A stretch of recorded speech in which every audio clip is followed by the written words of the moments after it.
Hello সাসলাম sir. Harun, কি তুমি একটু নেত্রীও তো বিরক্ত হয়েছে। আমরা তো তোমার প্রত্যেকদিন বলতেছিলাম তুমি ভালো করতেছো, করতে আবার খাওয়াই ওইসবই কেন? না না, এ খাওয়ার ডিসিশনটা কে দিয়েছে স্যার? আমার স্বরাষ্ট্রমন্ত্রী, আমার এসডির চিফ, এরা দিয়েছে খাওয়ানোর জন্য। তারা নির্দেশ দিলে তোমাকে ছবি তুলে বাইরে পাঠাতে।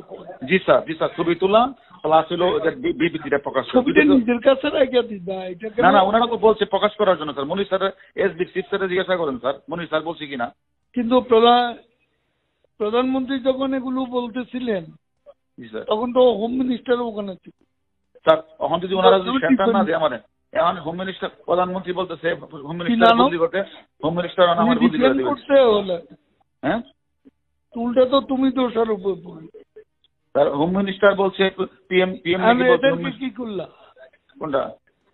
ও 6 জন তো স্যার, এটা স্যার স্যার প্রতিদিন স্বরাষ্ট্রমন্ত্রীর বাসায় মিটিং হয়, প্রতিদিন স্বরাষ্ট্রমন্ত্রীর বাসায় মিটিং। স্বরাষ্ট্রমন্ত্রী থেকে যা নির্দেশ দেয় সেটা আমি করি, যা নির্দেশ সেটা আমি করি। আমি বলছি যে ওই তুমি যাদেরকে ওখানে হেফাজতে রাখছো তাদের ফেট কি আছে স্যার?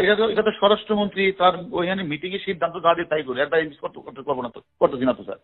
তো এরা ওখানেই আছে, এখানেই আছে স্যার। ওনারা যা বলবে সেটাই হবে স্যার। স্বরাষ্ট্রমন্ত্রী না সেটাতে স্যার এখন আমি যেটা বলি স্যার, এখন স্বরাষ্ট্রমন্ত্রী আমারে কমিশনারে বলে দিচ্ছে আমার বুদ্ধি করা লাগে, আমি আমার বুদ্ধি করে দিচ্ছি স্যার। আমার অপরাধটা কি স্যার? আমার অপরাধ কি স্যার? হ্যাঁ, ও তো নেত্রী যে নির্দেশ দিচ্ছে সেখানে তো you are not defending you. সেও তো এমন ভাব দেখাচ্ছে যে তুমি এখানে পিএম কে একটা কথা বোঝাই বলেন যে তুমি নিজেই করো, জি নিজে করো। আমি স্যার, আমরা যা করছি স্বরাষ্ট্রমন্ত্রী আইজিপি নির্দেশই করছে, এর বাইরে এক বিন্দু করে আপনি প্রমাণ নিন। তারা তো এটা এখন স্বীকার করে না, স্বীকার করেন না, স্বীকারটা করেন, আপনি জিজ্ঞাসাবাদ করেন স্বীকার করে কিনা, জিজ্ঞাসাবাদ করেন। আচ্ছা, দেখি আমি হোম মিনিস্টারের সাথে কথা বলবো। এটা যদি এখন স্যার না করেন তাহলে কিন্তু অর্ডার এখন করে দিবে স্যার। আমি নাই স্যার, ডিবিতে নাই স্যার, অর্ডার করে দিবে।